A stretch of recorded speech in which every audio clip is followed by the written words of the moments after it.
Welcome to Chandru maths. SSC constable DD 2024 ரெக்ரூட்மெண்ட்டுக்கான physical டெஸ்ட்டோட day 2க்கான ரிவ்யூ தான் இந்த வீடியோ நம்ம வந்து பார்க்க போகிறோம். டே 1ல் நான் நிறையா பாயிண்ட்ஸ் சொல்லியிருந்தேன். மேக்ஸிமம் நெகட்டிவ் பாயிண்ட்ஸாக தான் இருந்துச்சு. நிறைய பேர் டிமோட்டிவேட் ஆகிருந்ததுக்கு வாய்ப்பு இருக்குது.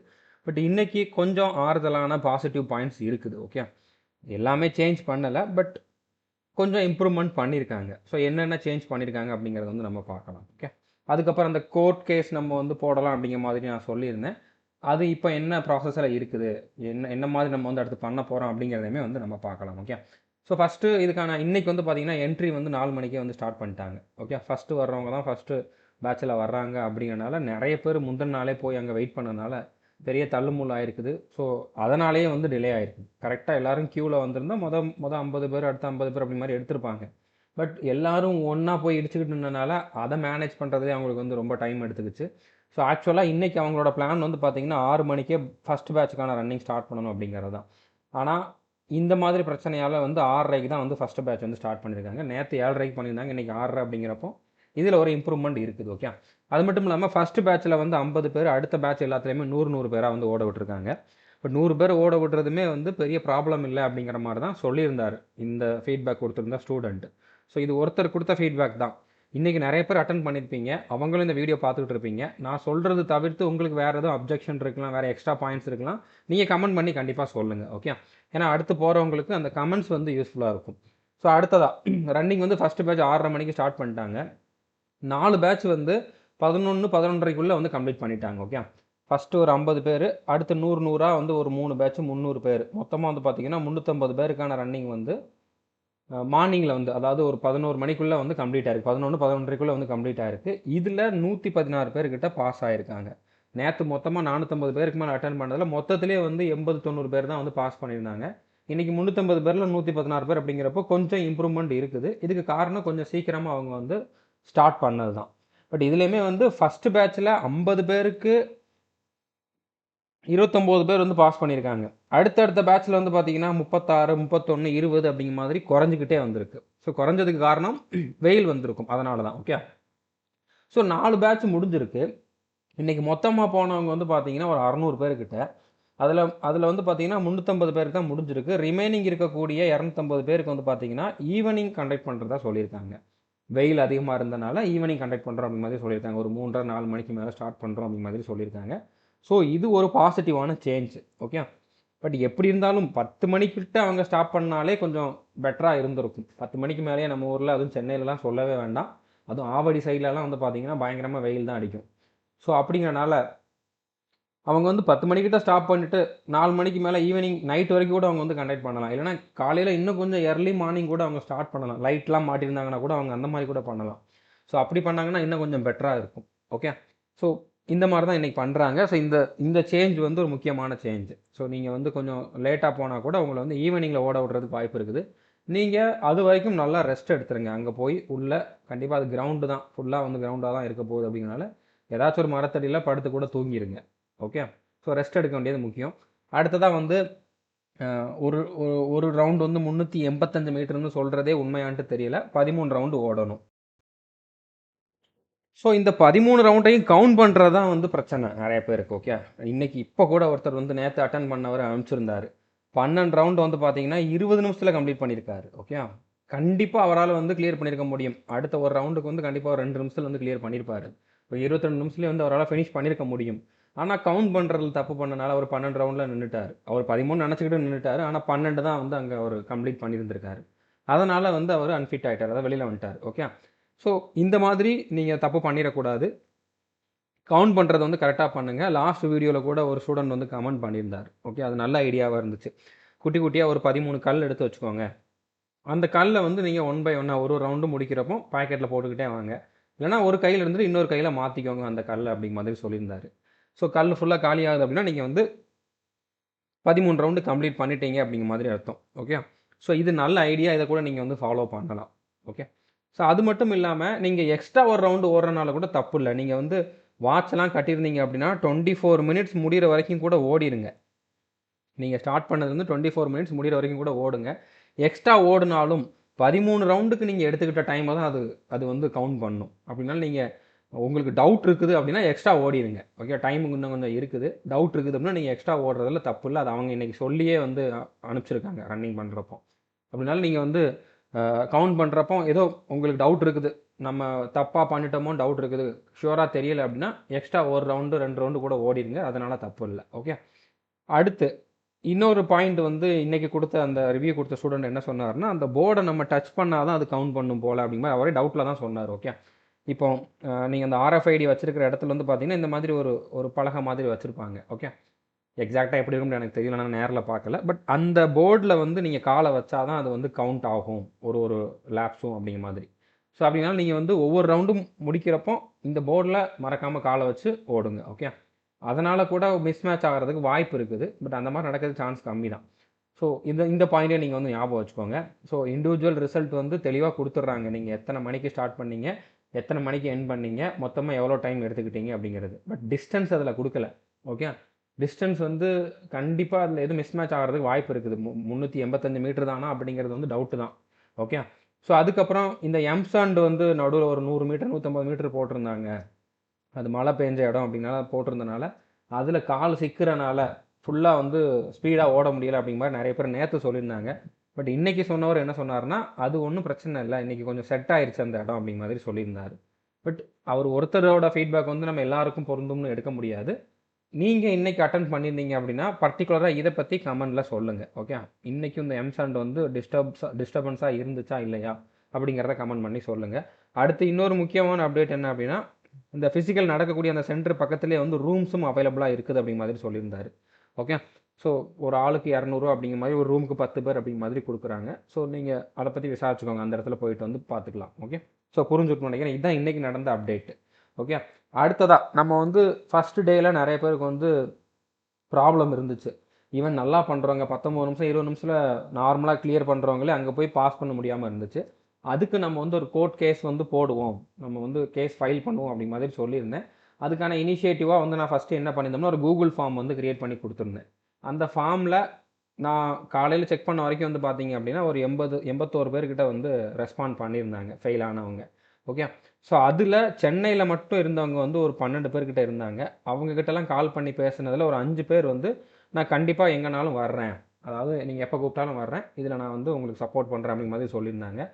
ஒரு 2 பேர் ஃபோன் எடுக்கல. மிச்சம் இருக்கவங்கலாம் வந்து பார்த்தீங்கன்னா பின்வாங்க தான் செஞ்சாங்க. அதாவது இல்லை எனக்கு பயமாக இருக்குது அப்படிங்கிற மாதிரி. அதாவது பயமாக இருக்குன்னு டேரெக்டாக சொல்லலை. அவங்க பேசுகிறது அந்த மாதிரி இருந்துச்சு. ஓகே, நம்ம ஒரு கவர்மெண்ட்டுக்கு அகைன்ஸ்டாக பண்ணுறதுனால நம்மளை எதுவும் கார்னர் பண்ணிடுவாங்களோ, இல்லைனா நம்ம உள்ளே போய் ஜட்ஜு முன்னாலலாம் பேசுகிற மாதிரி வருமோ அப்படி இப்படின்னு சொல்லி ஒரு சிலர் பயந்தாங்க. ஓகே, பயப்படுறதுக்கு எதுவுமே இல்லை. இதில் நம்ம வந்து போராட்டம் பண்ணுறோம், ரோட்டை மறிக்கிறோம், அந்த மாதிரி சண்டை போடுறோம், அப்படி பண்ணால் தான் பிரச்சனை. நம்ம லீகலாக லாயரை வச்சு தான் மூவ் பண்ண போகிறோம். அப்படின்னா இதில் வந்து பயப்படுறதுக்கு 1% கூட இதில் எந்த ரீசனும் இல்லை. ஓகே, அதை நீங்கள் மைண்டில் வச்சுக்கோங்க. ஏன்னா நான் இப்போதைக்கு கொஞ்சம் பேர்கிட்ட தான் பேசியிருக்கேன். லாயர் சொல்கிறத வச்சு தான் எத்தனை பேர் இதில் தேவைப்படுவாங்க, இல்லை இண்டிவிஜுவலாக எல்லாருமே வந்து இதில் அப்ரோச் பண்ணணுமா அப்படிங்கிறத வந்து என்னால் சொல்ல முடியும். இன்னும் லாயர் வந்து கிளியரான ஒரு இன்ஃபர்மேஷன் கொடுக்கல. அவர் கேட்குற மெயின் பாயிண்ட் என்ன அப்படின்னா, இப்படி தான் ஃபிசிக்கல் டெஸ்ட்டு கண்டக்ட் பண்ணணும் அப்படின்னு ஏதாச்சும் ரூல்ஸ் அண்ட் ரெகுலேஷன்ஸ் இருக்குதா அப்படிங்கிற மாதிரி கேட்குறாரு. ஏதாவது கைட்லைன்ஸ் இருக்குதான்னு கேட்குறாரு. அப்படி எதுவுமே கிடையாது. ரோட்டில் தான் பண்ணணும், ட்ராக்கில் தான் பண்ணணும், RFID வச்சு தான் பண்ணணும் அப்படிங்கிற மாதிரிலாம் எதுவும் இல்லை. ஓகே, இல்லைனா இந்த டைமுக்குள்ளே தான் ரன்னிங் பண்ணணும் அப்படிங்கிற மாதிரி எந்த ஒரு கைட்லைன்ஸும் கிடையாது. ஆனால் இதில் வந்து பார்த்தீங்கன்னா மெயினாக என்னது, ஒரு ரெக்ரூட்மெண்ட் பண்ணுறாங்க அப்படின்னா அதில் வந்து ஈக்குவல் ஆப்பர்ச்சுனிட்டி எல்லாருக்குமே கிடைக்கணும். ஒருத்தர் 7 மணிக்கு ஓடுறவருக்கு அட்வான்டேஜ் இருக்குது. அதே கிரவுண்டில் அதே டிஸ்டன்ஸை வந்து மத்தியானம் 12 மணிக்கு ஓடுறவருக்கு பெரிய ஒரு ட்ராபேக் இருக்குது. ஓகே, ஸோ அப்போ இதில் ஈக்குவல் ஆப்பர்ச்சுனிட்டி கிடைக்கலல்ல. ஸோ இதை வச்சு நம்ம வந்து மூவ் பண்ணலாம். ஓகே, ஏன்னா உங்களுக்கு ரிஜெக்ஷன் ஸ்லிப்பு கொடுத்துருக்காங்க. அந்த ஸ்லிப்பில் நீங்கள் எத்தனை மணிக்கு ஸ்டார்ட் பண்ணீங்க, எத்தனை மணிக்கு முடிச்சிங்க அப்படிங்கிற டைமோட மென்ஷன் ஆகி வந்திருக்கு. அதுதான் உங்களுக்கான ப்ரூஃப். நீங்கள் 12 மணிக்கு மேலே ஓடுனீங்க, 1 மணிக்கு ஓடுனீங்க அப்படிங்கிறதுக்கான ப்ரூஃப். ஸோ அந்த ரிஜெக்ஷன் ஸ்லிப்பை நீங்கள் பத்திரமா வச்சுருங்க. நீங்கள் லீகலாக ப்ரொசீட் பண்ணுறதுக்கு ரெடியாக இருக்கீங்க அப்படின்னா. இல்லை நான் சும்மாவே டைம் அதிகமாக தான் எடுத்துக்குவேன், இங்கே வந்தனால ஒன்றும் நான் வந்து ஃபெயில் ஆகலை, முன்னாலேருந்து எனக்கு தெரியும், சும்மா நான் அட்டன் பண்ணேன் அப்படின்னு இருக்கிறவங்க வந்து இதில் இன்வால்வ் ஆக வேண்டாம். நிறைய பேர் வந்து நல்லா பண்ணுறவங்க இதில் ஃபெயில் ஆகிருக்காங்க, அவங்களுக்காக தான் நான் சொல்கிறேன். ஓகே, புரிஞ்சுருக்குன்னு நினைக்கிறேன். இந்த பாயிண்ட்டை வந்து நம்ம மெயினாக எடுத்துக்கலாம். ஓகே, இதை வச்சு நம்ம வந்து சொல்லலாம். ஓகே, ஸோ புரிஞ்சுருக்குன்னு நினைக்கிறேன். ஸோ இன்னும் அவர் வந்து என்னென்ன பண்ணணும் அப்படிங்கிறத சொல்லலை. நான் வந்து ஃபஸ்ட்டு ஒரு 5 பேரை மட்டும் ரெடி பண்ணேன். 5 பேர் வந்து ஓகேன்னு சொன்னதுக்கப்புறம் நான் அவர்ட்ட சொன்னேன். இப்போதைக்கு 5 பேர் இருக்காங்க. பட் என்னால நெறைய பேர கூட ரெடி பண்ண முடியும். இதுக்கு வந்து வில்லிங்கா இருக்கிறவங்கள வந்து கொண்டு வர முடியும். நூத்துக்கணக்கான பேர் கூட கொண்டு வர முடியும். ஆனா, நான் வந்து அவர்ட்ட என்ன கேட்டேன் அப்டின்னா, உங்களுக்கு எல்லாரும் எல்லாரும் இருந்தா தான் இந்த மொத்த ப்ராசஸையுமே வந்து நம்ம சேஞ்ச் பண்ணி ரீகண்டக்ட் பண்ண வைக்க முடியுமா? இல்லன்னா 4, 5 பேர வச்சு நம்ம ஸ்டார்ட் பண்ணி மொத்தத்தையுமே வந்து நம்ம ரீகண்டக்ட் பண்ண வைக்க முடியுமான்னு கேட்டதுக்கு, அவர் வந்து என்ன சொன்னார் அப்டின்னா, 4, 5 பேர் வந்தா, அதுல வந்து அந்த 4, 5 பேருக்கு மட்டும் அவங்க வந்து ரீகண்டக்ட் பண்றதுக்கு வாய்ப்பு இருக்குது. இல்லன்னா எல்லாத்துக்கும் பண்றதுக்கும் வாய்ப்பு இருக்குது. அது எப்படி அப்படிங்கிறது வந்து நம்ம இத ப்ரொசீட் பண்றப்ப தான் தெரியும். அப்படிங்கிற மாரி அவரே கொஞ்சம் டவுட்ல தான் சொன்னாரு. ஓகே. பட் இன்னும் கிளாரிட்டியான ஒரு இன்ஃபர்மேஷன் இல்ல. ஒரு கிளியரான இன்ஃபர்மேஷன் வந்து நமக்கு கிடைக்கல.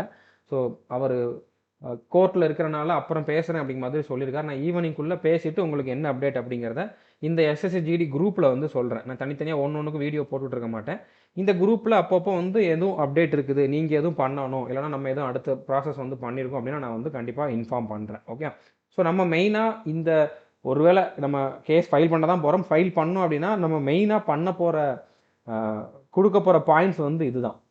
இப்ப இதுல வந்து நம்மளுக்கு தனியா ஒரு கைட்லைன்ஸ்லாம் இல்ல. நீங்க இந்த ரூல மீறி கண்டக்ட் பண்ணியிருக்கீங்க அப்படிங்கிற மாதிரி சொல்ற மாரி, ப்ரூவ் பண்ற மாரி எந்த ஒரு பாயிண்ட்டும் நம்மகிட்ட இல்ல தான். பட் இருந்தாலும் மதியானம் 1 மணிக்கு ஓட விடுறதுங்கிறது யார்ட்ட சொன்னாலும் ஏத்துக்க மாட்டாங்க. 5 கிலோமீட்டர் ஓடணும். ஒரு 100 மீட்டர்னா கூட பிரச்சனை இல்ல. 5 கிலோமீட்டர் ஓடணும், 1 மணிக்கு மத்தியானம் ஓடணும், சென்னையில இருக்கக்கூடிய வெயில்ல ஓடணும் அப்படிங்கிறது வந்து யாருமே யார்ட்ட சொன்னாலுமே அது தப்புன்னு தான் சொல்லுவாங்க. ஸோ இத நம்ம ஒரு மெயின் பாயிண்ட்டா எடுத்துக்கலாம். ஓகே. கைட்லைன்ஸ் இல்ல அப்படிங்கிறதுக்காக அவங்க எப்பனாலும் ஓட சொல்லக்கூடாது. ஓகே. ஸோ இந்த மெயின் பாயிண்ட்டா நம்ம வந்து எடுத்துக்கலாம். அத அடுத்த நாள்லேருந்து அவங்க கொஞ்சம் கரெக்ட் பண்ணியிருந்தாலும், ஃபர்ஸ்ட் டே போனவங்க இன்னும் பாதிக்கப்பட்டவங்க தானே. அவங்களுக்காக நம்ம வந்து இத வந்து பண்ணலாம். ஓகே. அடுத்து இந்த எம்சாண்ட் இருந்தது கண்டிப்பா நெறைய பேர் டிஸ்டர்பன்ஸா இருந்துச்சுன்னு சொன்னாங்க. அதையும் நம்ம வந்து சொல்லலாம். ஓகே. ஸோ அடுத்ததா இன்னொரு முக்கியமான பாயிண்ட் வந்து இது 400 மீட்டர் ட்ராக் தானா அப்படிங்கிறது நம்மளுக்கு டவுட். அதாவது 385 மீட்டர் ட்ராக் தானா அப்படிங்கிறக்கூடிய டவுட். இது 400 மீட்டர் ட்ராக்கா இருக்கிறதுக்கு வாய்ப்பு இருக்குது. ஏன்னா, கொஞ்ச நாளைக்கு முன்னால இதே சேம் கிரவுண்ட்ல தான் வந்து பார்த்தீங்கன்னா, head constable CAPF head constable மினிஸ்ட்ரியலுக்கான ஃபிசிக்கல் நடந்துச்சு. ஓகே. அதுல அட்டெண்ட் பண்ண ஒரு சில ஸ்டூடண்ட்ஸ் இப்போ ஜிடிலயுமே ஃபிசிக்கல் அட்டெண்ட் பண்ணியிருக்காங்க இதே கிரவுண்ட்ல. ஸோ 2 ரெக்ரூட்மெண்ட்டுக்கும் அவங்க ஒரே கிரவுண்ட்ல அட்டெண்ட் பண்றவங்களுக்கு தெரியும். சேமா இருக்குதா, எதுவும் மாடிஃபிகேஷன் பண்ணியிருக்காங்களான்ட்டு. ஸோ அவங்க சொன்னது என்னன்னா, சேம் கிரவுண்டு தான். அப்படியே தான் இருக்குது. அப்ப 400 மீட்டர்ன்னு சொன்னவங்க, இப்போ 385 மீட்டர்ன்னு சொல்றாங்க. ஸோ இது எப்படி கரெக்ட்டா இருக்கும் அப்படிங்கிற மாதிரி கண்டிப்பா இதுல ஒரு டவுட் இருக்குது. பட் இத நம்ம வந்து வெளியில இருக்கக்கூடிய ஒரு கிரவுண்ட்னா நம்ம மேனுவலா போய் மெஷர் பண்ணிரலாம். பட் அந்த யூனிட்குள்ள போய் நம்ம மெஷர்லாம் பண்ண முடியாது. ஸோ இதுக்கு என்ன பண்ணலாம்ன்ட்டு ஒரு கிளாரிட்டி இல்ல. பட் இருந்தாலும் இந்த டவுட் இருக்குது. ஓகே. இதே நம்ம வந்து சொல்லலாம். ஏன்னா நெறைய பேர் வந்து 20 நிமிஷம், 22 நிமிஷத்துல பிராக்டிஸ் பண்றப்போ வந்தவங்க, அங்க போய் ஃபெயில் ஆகுறாங்க அப்படின்னா, டிஸ்டன்ஸ் கூட அதிகமா இருக்கலாம். ஓகே. அதுக்கப்புறம் ஒருவேளை இது 385 மீட்டரா இருந்தா கூட 13 ரவுண்ட் வந்து நம்ம கம்ப்ளீட் பண்றப்போ, அதுல வந்து 5005 மீட்டருங்கிற மாரி வரும். ஓகே. ஒரு 5 மீட்டர் எக்ஸ்ட்ராவா வரும். இந்த 5 மீட்டர்லாம் ப்ராப்ளமான்ட்டு யோசிக்கலாம். உண்மையிலே அது ஒருத்தருக்கு ப்ராப்ளம் ஆயிருக்கு. ஆல்ரெடி நேத்து அட்டெண்ட் பண்ணி ஒருத்தர் ஃபெயில் ஆயிருக்காரு. ஓகே. அவர் வந்து எடுத்துக்கிட்ட டைம் வந்து பார்த்தீங்கன்னா, 24 நிமிடம் 00 செகண்ட்ஸு. அடுத்து some micro seconds. Okay. For example இப்போ 5 மைக்ரோ செகண்ட்ஸ். ஸோ 24 நிமிஷத்த தாண்டிருச்சுன்னு சொல்லிட்டு இவர ஃபெயில் பண்ணிட்டாங்க. இந்த 5 மீட்டர் இல்லாம இருந்திருந்தா, கண்டிப்பா அவர் இன்னொரு 2 செகண்ட் முன்னால வந்திருப்பார்ல. 23 நிமிடம் 59 செகண்ட்ஸ்ல கூட வந்திருக்கலாம். ஓகே. இது கூட இந்த மாரி வச்சுக்கலாம். ஓகே. இந்த மாரி வந்திருக்கிறதுக்கு வாய்ப்பு இருக்குதுல்ல. 1 செகண்ட் முன்னால வந்திருப்பார்ல. ஏன்னா 5 மீட்டர் அப்படிங்கிறப்போ. பட் இவர ஃபெயில் பண்ணியிருக்காங்க. ஓகே. இப்படி ஒரு மைக்ரோ செகண்ட்ல ஃபெயில் பண்றாங்க அப்படின்னா, டைமை எவ்வளோ அக்யூரேட்டா பார்க்குறவங்க, டிஸ்டன்ஸ மட்டும் அக்யூரேட்டா பார்க்காம குத்து மதிப்பா வைக்கிறது கரெக்ட் கிடையாது. ஸோ அப்போ இந்த பாயிண்ட்டே நம்ம வந்து சொல்லி தான் ஆகணும். ஓகே. ஒருவேளை 385 மீட்டரா இருந்தாலுமே இத ஒரு பாயிண்ட்டா நம்ம சொல்லி தான் ஆகணும். ஸோ அப்போ பார்டர்ல யாரெல்லாம் ஃபெயில் ஆனாங்களோ, அவங்களுக்கு இதுல வந்து திருப்பி ஒரு சான்ஸ் குடுக்குறதுக்கு வாய்ப்பு இருக்குது. இல்லன்னா அவங்கள வந்து அவங்க மறுபடி பாஸ் பண்றதுக்கு கூட வாய்ப்பு இருக்குது. நம்ம ட்ரை பண்ணி பார்க்கணும், வெயிட் பண்ணி பார்க்கணும். ஸோ இதுக்கு ஒரே ப்ரூஃப் உங்க கையில இருக்கக்கூடிய ரிஜெக்ஷன் ஸ்லிப் மட்டும் தான். அத பத்திரமா வச்சுருங்க. ஓகே. எப்படி நம்ம ப்ரொசீட் பண்ண போறோம் அப்படிங்கிறத நான் அடுத்தடுத்து குரூப்ல இன்ஃபார்ம் பண்றேன். ஓகே. அது லாயர் கையில தான் இருக்குது. அவர் என்ன சொல்றாரோ அத தான் நான் வந்து சொல்ல முடியும். ஏன்னா எனக்கு இதுல வந்து எக்ஸ்பீரியன்ஸ் கிடையாது. நம்ம வந்து இந்த மாரி கோர்ட் கேஸ் எல்லாம் பார்த்தது கிடையாது. பட் இந்த இதுல ஏதாச்சும் பண்ணணும் அப்படின்னு எனக்கு வந்து தோணுனனால நான் வந்து ஸ்டார்ட் பண்ணியிருக்கேன். ஸோ நீங்க பயப்படாம வந்து எனக்கு சப்போர்ட் மட்டும் பண்ணுங்க. உங்களுக்கு ஒரே கேஸா நம்ம ஃபைல் பண்ண போறோம் அப்படின்னா, அந்த கேஸுக்கு 100% லாயருக்கு என்னென்ன ஃபீஸ் குடுக்கணுமோ எல்லாத்தையும் நான் வந்து குடுத்துருவேன். ஒண்ணும் பிரச்சனை கிடையாது. பட் இண்டிவிஜுவலா ஒவ்வொருத்தரும் பண்ணணும் அப்படின்னா, அப்போ நீங்க தான் பார்த்துக்கணும். அது என்னால பண்ண முடியாது. ஓகே. அதாவது ஒவ்வொருத்தரும் தனித்தனியாக பண்ணணும் அப்படிங்கிற மாதிரி எதுவும் சொன்னாங்க அப்படின்னா அப்போ வந்து அது தனித்தனியாக பண்ணுறப்போ நிறையா செலவாகும். அதை என்னால் வந்து கண்டிப்பாக கொடுக்க முடியாது. ஓகே. ஸோ புரிஞ்சிருக்கும்னு நினைக்கிறேன். நான் வந்து என்ன பண்ணுறோம் அப்படி என்ன பண்ண போகிறோம் அப்படிங்கிறத தெளிவாக கூடிய சீக்கிரம் வந்து இன்ஃபார்ம் பண்ணுறேன். அவசரப்பட வேண்டாம். தெளிவாக நம்ம பிளான் பண்ணிட்டு பண்ணலாம். இதில் என்னென்ன நடக்கிறதுக்கு வாய்ப்பு இருக்குது அப்படிங்கிறத வந்து பார்க்கலாம். 100% இதில் திரும்ப கண்டக்ட் பண்ணிடுவாங்க, ஆக்ஷன் எடுத்துருவாங்க அப்படிங்கிற மாதிரி நம்ம அஷூரன்ஸ்லாம் இதில் கொடுக்க முடியாது. ஓகே. ஸோ நம்ம ட்ரை பண்ணுறோம். ஒரு ஒரு ப்ராப்ளம் இருக்குது. அந்த ப்ராப்ளமை சரி பண்ணுறதுக்காக நம்மளால் முடிஞ்சதை நம்ம சைட்லேருந்து நம்ம பண்ணுறோம். அதில் நான் வந்து 100% பண்ண தான் போகிறேன். முடிஞ்ச அளவு என்னோட பெஸ்ட்டை நான் வந்து இதில் கொடுக்க தான் போகிறேன். எனக்கு நிறையா ஒர்க் இருந்தாலும் அதை தாண்டி இதை நான் பண்ணுறதுக்கு டைம் கொடுக்க தான் போகிறேன். ஓகே. ஸோ இன்னொரு பிரச்சனை என்ன அப்படின்னா, இந்த கவுண்ட் பண்ணுறதுல நிறைய பேர் மிஸ்டேக் பண்ணது. ஓகே. ஸோ இது இது இந்த மாதிரி அவங்க ப்ராக்டிஸ் பண்ண சொல்லலையே. புதுசாக திடீர்னு உள்ளே போனோன்னே நீ கவுண்ட் பண்ணணும் அப்படிங்கிறப்போ அது ஒரு ஒரு சும்மா ஒருத்தன் வெளியில் நின்று கவுண்ட் பண்ணுறது வேற. ரன்னிங் பண்ணுறவனுக்கு தான் தெரியும். அந்த டைமில் வந்து மைண்டு வேலை செய்யாது. ஓகே. நம்ம எத்தனை கவுண்ட் பண்ணணும் அப்படிங்கிறது வந்து கண்டிப்பாக நிறைய பேருக்கு மறந்துடும். அது ஒரு 4, 5 கவுண்ட்னா கூட பிரச்சனை இல்லை. ட்ராக்கில் நீங்கள் ஓடி இருந்தீங்கன்னா தெரியும். சும்மானாலும் ஒரு ஜாகிங் பண்ணுறேன், ஒரு 15 ரவுண்ட் அடிக்கணும் அப்படிங்கிற மாதிரி ட்ராக்கில் ரன்னிங் பண்ணியிருந்தீங்கன்னா தெரியும். நம்ம எத்தனை பண்ணோம் அப்படிங்கிறது நம்மளுக்கு மறந்துடும். கண்டிப்பாக ஒரு 7, 8 ரவுண்டுக்கு மேலே போகிறப்போ நம்மளுக்கே டவுட் வந்துடும். ஸோ இப்படி வந்து ஒரு இந்த பாயிண்ட் இருக்கிறனால இதனால் நிறைய பேர் ரிஜெக்ட் ஆகிருக்காங்க. அதுக்கும் ப்ரூஃப் இருக்குது. ஓகே. ஸோ அப்படின்றனால இந்த பாயிண்ட்டை நம்ம வந்து சொல்லுவோம். மெயினாக இந்த 4 பாயிண்ட் வந்து நான் சொல்ல போகிறேன். வேறு எதுவும் பாயிண்ட் சொல்லலாம் அப்படின்னா நீங்கள் வந்து கமெண்ட் பண்ணி சொல்லுங்கள். இது ஃபஸ்ட் டேயில் 100% இந்த பாயிண்ட் இருந்திருக்கு. 2வது நாளில் வந்து டைம் வந்து கொஞ்சம் சேஞ்ச் பண்ணியிருக்காங்க. அப்படி இருந்தும் அதுவுமே நிறைய பேருக்கு ப்ராப்ளமாக தான் இருந்திருக்கு. ஓகே. ஸோ பார்க்கலாம், நம்ம வந்து ட்ரை பண்ணி பார்க்கலாம். இந்த குரூப்பில் ஜாயின் பண்ணாதவங்க ஜாயின் பண்ணிக்கோங்க. டிஸ்கிரிப்ஷனில் லிங்க் நான் கொடுத்துருக்கேன். இதில் நான் வந்து அடுத்தடுத்த அப்டேட் வந்து கொடுக்குறேன். ஸோ இப்போ நான் சொன்னது தவிர்த்து எக்ஸ்ட்ரா எதுவும் பாயிண்ட்ஸ் இருக்குது, வேறு இன்னும் இன்றைக்கி இந்த மாதிரிலாம் நடந்துச்சு அப்படிங்கிற மாதிரி உங்களுக்கு எதுவும் பாயிண்ட்ஸ் இருக்குது அப்படின்னா நீங்கள் கண்டிப்பாக கமெண்ட் பண்ணி சொல்லுங்கள். இதுலேயும் வேறு எதுவும் சஜஷன் இருந்தாலும், அதாவது இப்போ நான் சொன்ன மாதிரி லாயர் கேட்குற மெயின் பாயிண்ட்டே வந்து பார்த்தீங்கன்னா இப்படி தான் கண்டக்ட் பண்ணணும் அப்படிங்கிறதுக்கு ஏதாச்சும் ரூல் இருக்குதா அப்படிங்கிறது தான். ஸோ அந்த மாதிரி எதுவுமே எனக்கு தெரிஞ்சு இல்லை. நானும் தேடி பார்த்துட்டேன். சிஆர்பிஎஃபோட வெப்சைட்டு, அதுக்கப்புறம் மினிஸ்ட்ரி ஆஃப் ஹோம் அஃபேர்ஸோட வெப்சைட்டு, எல்லாத்துலேயும் பார்த்தா நிறையா கைட்லைன்ஸ் கொடுத்துருக்காங்க. ஃபிசிக்கல் இப்படி தான் பண்ணணும் அப்படிங்கக்கூடிய கைட்லைன்ஸ் எங்கேயுமே இல்லை. ஸோ அப்படி ஏதாச்சும் இருந்துச்சுன்னா கண்டிப்பாக நம்மக்கிட்ட ஒரு வேலிட் பாயிண்ட்டாக அது வந்து மாறும். அப்படி ஏதாச்சும் உங்களுக்கு தெரிஞ்சு இருந்தால் நீங்கள் கண்டிப்பாக ரெஃபர் பண்ணுங்கள். ஸோ இல்லை நீங்கள் வந்து ஒரு அத்லெட் இல்லைன்னா உங்களுக்கு நீங்கள் இந்த மாதிரி ஃபிசிக்கல் எஜுகேஷன் சம்மந்தமாக படிச்சிருக்கீங்க, இப்படி தான் வந்து கண்டக்ட் பண்ணணும்னு எதுவும் ரூல் இருக்குது, ஜென்ரலாக இந்த மாதிரி 5 கிலோமீட்டர் ரன்னிங் அப்படின்னாலே இந்த டைம்லலாம் பண்ணக்கூடாது அப்படிங்கிற மாதிரி எதுவும் ரூல் இருந்தாலுமே அதையுமே வந்து நீங்கள் எனக்கு ரெஃபர் பண்ணி சொல்லுங்கள். இந்த இடத்துல இப்படி இருக்குது, இதுக்கான ரூல் இப்படி இருக்குது, இது நீங்கள் இங்கே ரெஃபர் பண்ணலாம் அப்படிங்கிற மாதிரி அதுக்கான ரெஃபரன்ஸ் கொடுத்தீங்கன்னா கூட அந்த ப்ரூஃபை கூட நம்ம எடுத்து காட்டலாம். ஏன்னா ஒரு ஒரு ஒரு ஒரு ஸ்போர்ட்ஸ் மீட்டில் இப்படி பண்ணக்கூடாதுன்னு இருக்குது அப்படின்னா இங்கே மட்டும் அவங்க பண்ணுறது கரெக்ட் கிடையாது. ஓகே. ஸோ அதனால் முடிஞ்ச அளவு இதில் எக்ஸ்ட்ரா பாயிண்ட்ஸ் உங்களுக்கு எதுவும் இருந்தால் நீங்கள் உங்களோட சஜஷனை வந்து கொடுங்க. கண்டிப்பாக நம்ம எல்லோரும் சேர்ந்து வந்து இதுக்கான அந்த நீதி கிடைக்கிறதுக்காக வந்து நம்ம போராடுவோம். கண்டிப்பாக பாசிட்டிவான ரிசல்ட் நம்மளுக்கு கிடைக்கும் அப்படின்னு நம்புவோம். All the best. தேங்க்யூ.